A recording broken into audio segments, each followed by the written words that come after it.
दोस्तों आज की इस वीडियो में हम आपको खुश आमदीद कहते हैं। दोस्तों आज की इस वीडियो में हम आपको एक काम वाली की सच्ची कहानी बताएंगे, लेकिन उससे पहले अगर आपने हमारा चैनल अभी तक सब्सक्राइब नहीं किया तो फौरन सब्सक्राइब कीजिए और साथ ही बेल आइकन पे क्लिक करें ताकि मजीद आने वाली वीडियो के हवाले से भी मालूमात हासिल कर सके। दोस्तों पहली नजर उसके चेहरे पर पड़ी तो थोड़ा मनफी सा एहसास हुआ, मगर चुप रही। क्या करती, मजबूर भी थी और फिर ये भी डर था कि बड़ी मुश्किल से इसे हासिल किया है और अभी कोई और इंतजाम भी नहीं हो सकता। इतराज किया या इसे अपने तहकीकात का इजहार किया तो शोहर कहेगा कि मैं तो हर किसी में कीड़े निकालती हूँ, मेरे लिए तो अल्लाह मियां किसी को खास तौर पर तख्लीक करके आसमान से उतारेंगे। तो वो लड़की उम्र में 17 साल मगर पहले वालियों से काम में बहुत तेज थी। पहले दिन ही उसने मेरे बच्चे को बड़ी अच्छी तरह से संभाल लिया और घर के छोटे मोटे काम भी बिना पूछे खुद अपनी मर्जी से कर डाले। वो मुझे खुश करने की हर मुमकिन कोशिश कर रही थी। मुझे भी लगा कि शायद मेरी तहकीकात गलत थी, मगर अभी तो चंद घंटे ही गुजरे थे इसे घर में कदम रखे हुए। रात जब मैं अपने बच्चे को सुलाने के लिए तैयार कर रही थी तो वो पास आकर खड़ी हुई और जिन रिश्तेदारों के यहाँ से उसे बुलाया था तो उनके घर के किस्से सुनाने की तमहीद बांधने लगी। मैंने वहीं इसे प्यार से चुप रहने को कह दिया और समझाया कि हमारे घर में कोई भी दूसरे के घर की कहानियां सुनना पसंद नहीं करता, वो आइंदा एहतियात करे। तो दोस्तों फिर घर में सराउंड क्वार्टर नहीं है, इसलिए इसे लॉन्ज के बड़े सोफे पर बिस्तर लगा दिया। सुबह हुई तो देखा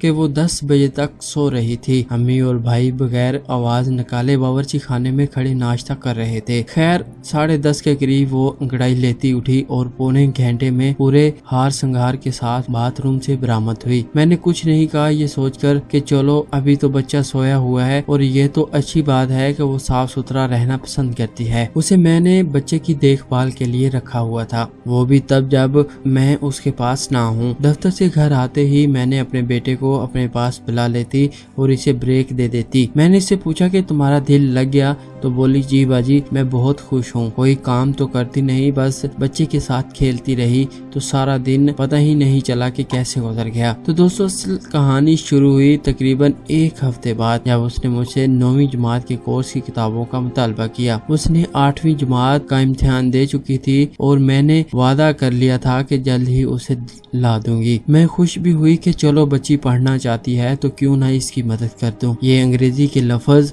काफी बोलती थी, बाकी मेरा बच्चा इसे सिखा रहा था। अपने आईपैड के जरिए मैंने भी इसे आईपैड का पासवर्ड बता दिया। मेरा बच्चा यूट्यूब पर कुछ ऐसी वीडियो देखता है जो छोटे बच्चों की तालीम और तरबियत के लिए मखसूस है। इसके अलावा इस आईपैड पर और कुछ भी नहीं देखता। एक दिन दफ्तर में बैठी तो अचानक मेरी फेसबुक पर नोटिफिकेशन आने लगे कि किसी ने मेरी हालिया अपलोड तस्वीर को पसंद किया है। सोचा मैंने तो कोई तस्वीर अपलोड नहीं की। फिर दिमाग की घंटी बजी तो फौरन घर फोन किया और अम्मी से बोला कि आईपैड जिसके पास भी है उसे लेकर बंद कर दें। वो तस्वीर आईपैड में मौजूद गैलरी से फेसबुक पर शेयर हुई। गुस्सा तो बहुत आया मगर पी गई। वापसी पर पूछगूछ करने पर इल्जाम मेरे बेटे पर आ गया। वो जानती थी कि अभी बच्चा इतनी तफसीलात नहीं बता सकता। बोली आपका बेटा ही इस्तेमाल करता है, मुझे तो इस्तेमाल करना भी नहीं आता। 1-2 रोज ही गुजरे थे कि फिर से एक वाकया हुआ। आईपैड की आवाज किसी ने पूरी बंद कर रखी थी। मुझे फिर तशवीश हुई और पूछने पर इल्जाम मेरे बच्चे के सर आया। इतनी देर में मेरे बेटे ने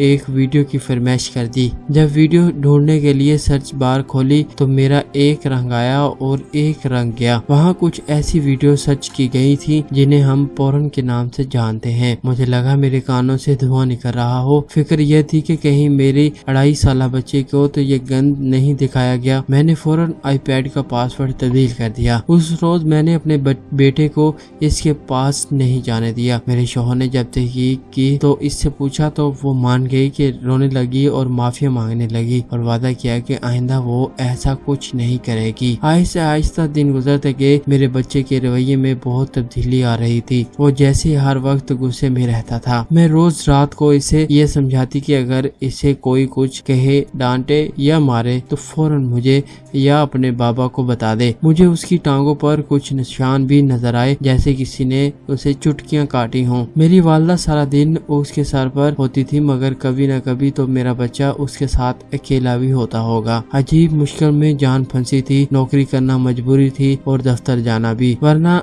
अपने बच्चे को एक मिनट भी इसके साथ अकेला न छोड़ती। दोस्तों, मेरी रातों की नींद उड़ती जा रही थी। वो अपनी छोटी बहन को भी हमारे यहाँ मुलाजमत पर रखने के मशवरे और मेरी अम्मी को दे रही थी। देती भी क्यों ना, घर का ऐसा माहौल इसने शायद पहली बार देखा था, जहाँ इसमें और किसी घर वालों में कोई फर्क नहीं रखा जाता था। न खाने पीने की रोक टोक, न कहीं उठने बैठने की, और आते ही नए जोड़े भी मिल जाते और तनख्वाह के अलावा पैसे भी। हमारा हाल तो ये था कि अगर कभी किसी रेस्टोरेंट में खाना खाने जाते तो इसकी मर्जी की चीज मंगवाते और इसे कहते कि पहले वो खा ले, इतनी देर हम बच्चे को देखते हैं और हम बाद में खा लेंगे। हाँ, एक काम जरूर करती थी कि इसकी खाना खाते एक तस्वीर जरूर ले लेती थी, सबूत के तौर पर कि कहीं बाद में हमारे खाने के दौरान कोई इसकी तस्वीर खींचकर इसे कैप्शन के साथ जालिम लोग बच्ची को भूखा खड़ा किया हुआ है कि स्टेटस के साथ सोशल मीडिया पर न चला दे। हमारे हुस्न सलूक का अंदाजा इस बात से लगा लें कि इसे देखकर लोग हैरत से ये कहते थे कि ये वाकई वो हमारी अजीर है या कोई रिश्तेदार। दोस्तों, ये थी एक कामवाली की सच्ची कहानी जो मैं आपके सामने शेयर कर चुका हूँ। दोस्तों, इसमें हमारे लिए इखलाकी सबक भी है कि जो भी आप काम पे रखते हैं उनको प्रेशराइज नहीं करना चाहिए, उनके साथ अच्छा रवैया रखना चाहिए। और ये एक सच्ची कहानी है, अगर आपको पसंद आए तो इसे अपने दोस्तों के साथ लाजमी शेयर करें। इस वीडियो के नीचे कमेंट भी कीजिएगा और अपना फीडबैक भी दीजिएगा और हमें ये भी जरूर बताइएगा कि आप आने वाले वक्त में किस तरह की वीडियो देखना पसंद करते हैं, ताकि वो वीडियो स्पेशली आपके लिए तैयार करें, आपके साथ शेयर करें। और अगली वीडियो तक के लिए अपना ख्याल रखिए। हमें दीजिए इजाजत। अल्लाह हाफिज।